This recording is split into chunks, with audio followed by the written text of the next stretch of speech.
Assalamualaikum warahmatullahi wabarakatuh. Halo anak-anak kelas 3, bagaimana kabar kalian hari ini? Alhamdulillah, luar biasa, Allahu Akbar. Hari ini kita akan belajar mapel, tematik, muatan bahasa Indonesia dan juga SPDP. Sebelum kita mulai pembelajaran, seperti biasa disiapkan terlebih dahulu bukunya ya. Bukunya, alat tulisnya, dan juga yang terpenting adalah semangat kalian. Nah, baik anak-anak, jika sudah disiapkan semuanya, sebelumnya kita membaca basmalah dulu bersama-sama ya. Agar apa anak-anak? Agar pembelajaran dapat dipermudah oleh siapa?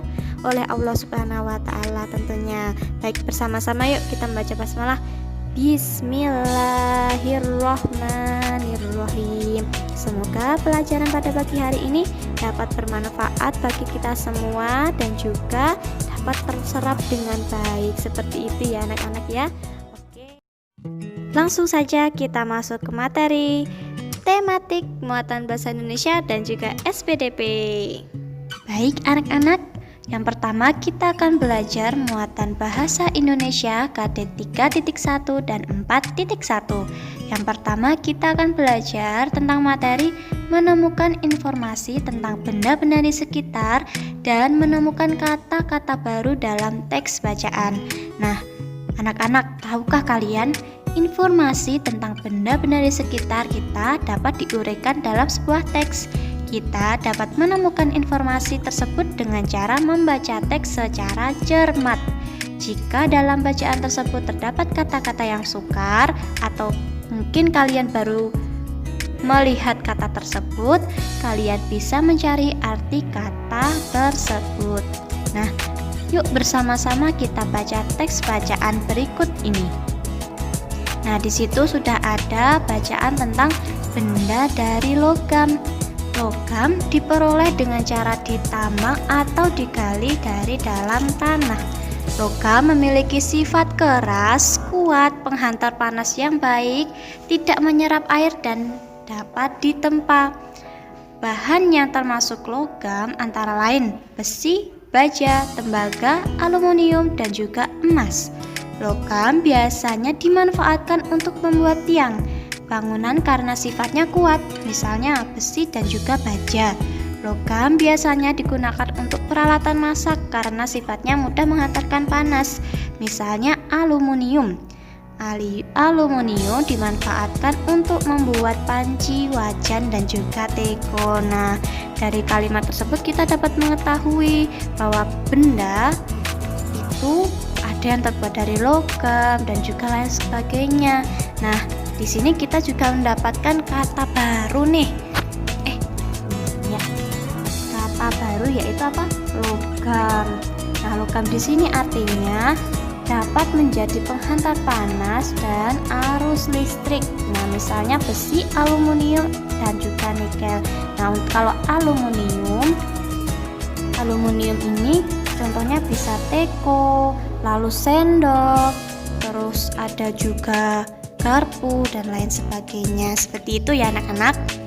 Nah, benda dikelompokkan berdasarkan bentuk, ukuran, dan juga warna. Ini warna ya anak-anak ya.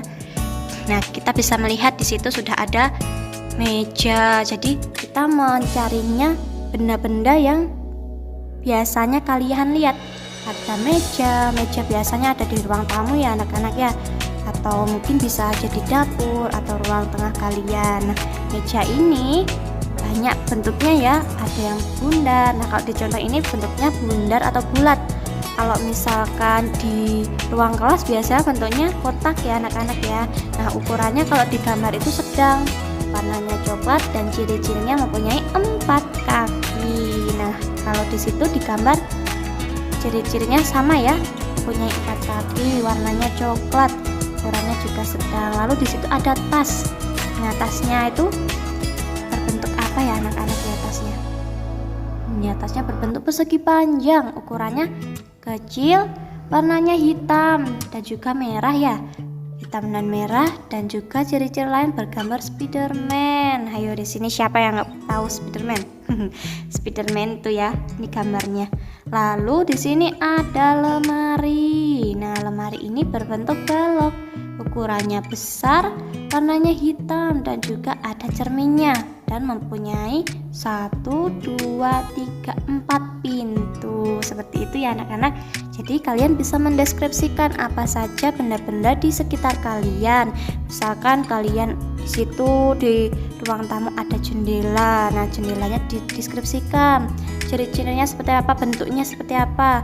Biasanya kalau jendela bentuknya persegi panjang, lalu terbuat dari kaca, warnanya bening ya, transparan seperti itu. Next, nah benda yang dari logam ini sudah kita ketahui ya, bahwa logam ini memiliki sifat keras, kuat, penghantar panas yang baik dan tidak menyerap air. Lalu contoh-contohnya ada besi, baja, aluminium, tembaga dan emas. Nah, besi atau logam ini digunakan untuk peralatan masak karena sifatnya mudah menghantarkan panas seperti panci, wajan teko, dan digunakan untuk membuat tiang bangunan karena sifatnya kuat. Seperti itu ya. Lalu benda dari kaca. Nah, kaca ini terbuat dari bahan baku pasir anak-anak atau pasir silika. Lalu memiliki sifat kedap air, tembus cahaya dan juga mudah pecah. Lalu kaca digunakan untuk membuat peralatan rumah tangga seperti piring, gelas dan juga mangkuk. Kaca digunakan untuk membuat jendela, pintu dan juga akuarium seperti gambar ini ya anak-anak ya. Lalu benda dari karet. Nah, karet ini memiliki sifat yang lentur, kuat dan tidak menghantar panas. Karet terbuat dari lateks atau getah pohon karet. Karet digunakan untuk membuat alas kaki seperti sandal, sepatu, dan juga untuk membuat ban atau bola. Nah, ini sudah ada ya contohnya, yaitu ban. Seperti itu ya anak-anak. Nah, yang kedua yaitu materi, membuat ringkasan dari teks tentang benda-benda di sekitar. Nah, informasi tentang benda di sekitar kita dapat diperoleh dari sebuah teks. Kita dapat menggali informasi dengan cara membuat pertanyaan-pertanyaan tentang teks yang kita baca. Nah, berikut ini adalah kata tanya dan juga fungsi yang dapat kalian ketahui. Yang pertama ada kata tanya apa. Apa menunjukkan peristiwa atau sesuatu yang ingin kita ketahui. Sedangkan untuk kata tanya kegunaannya yaitu menunjukkan lokasi terjadi peristiwa. Lalu ada kata kapan, menunjukkan waktu peristiwa, dan ada mengapa, menunjukkan sebab terjadinya peristiwa. Nah, contohnya seperti ini ya, contoh penggunaan kata tanya dalam sebuah kalimat. Di sini sudah ada kalimat penggunaan plastik sebaiknya dikurangi karena sampah plastik sulit diurai. Nah, kata tanya yang tepat untuk pernyataan tersebut apa ya anak-anak ya? Ya, di sini sudah Ustazah contohkan ya. Bahwa contohnya itu mengapa kita perlu mengurangi penggunaan plastik. Nah, bisa dijawab di sini. Jawabannya penggunaan plastik sebaiknya dikurangi karena sampah plastik sulit diurai. Jadi pertanyaan atau kata tanya yang pas untuk pernyataan ini yaitu menggunakan kata tanya mengapa. Nah, seperti itu ya anak-anak ya. Baik. Nah, selanjutnya kita langsung masuk ke SBDP KD 3.2 dan 4.2. Nah, kita akan membahas alat musik ritmis. Alat musik ritmis adalah alat musik yang tidak memiliki nada, digunakan sebagai pengiring tambahan pada lagu dan mengatur irama pada musik. Cara memainkan dengan cara dipukul atau digoyang. Alat musik ritmis dibedakan menjadi dua, yaitu alat musik ritmis tradisional dan juga alat musik ritmis modern. Nah, di sini sudah ada contohnya. Kalau yang tradisional ada ini konga ini ya anak-anak ya.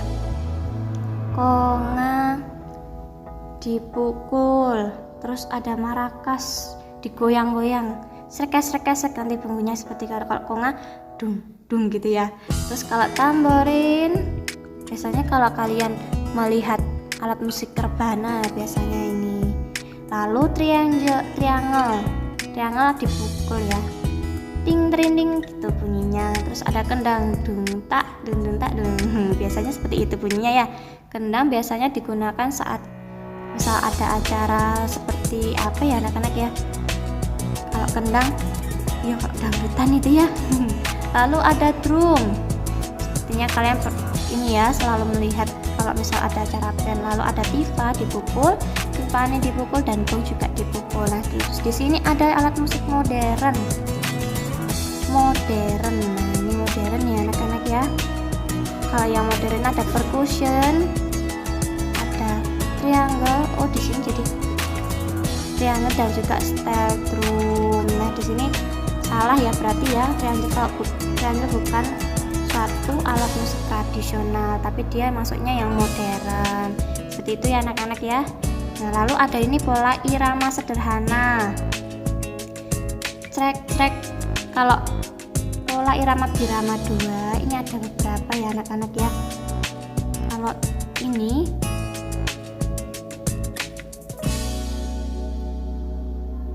ting, nah pola iramanya birama 2 nya 1, trek, ininya prak, ini duk. Nah kalau yang ini pola irama birama 3, jadi bunyinya prak, klik, ini dang, ini ting, seperti itu ya. Nah baik anak-anak, cukup sekian ya pelajaran tentang tematik muatan bahasa Indonesia dan juga SPDP. Nah semoga kalian dapat menyerap pembelajaran pada pagi hari ini dengan maksimal dan juga semoga pembelajaran kali ini dapat bermanfaat bagi kalian semua. Amin. Jangan lupa tetap semangat belajar walau hanya di rumah dan jaga kesehatan kalian masing-masing ya. Ustazah akhiri, wassalamualaikum warahmatullahi wabarakatuh.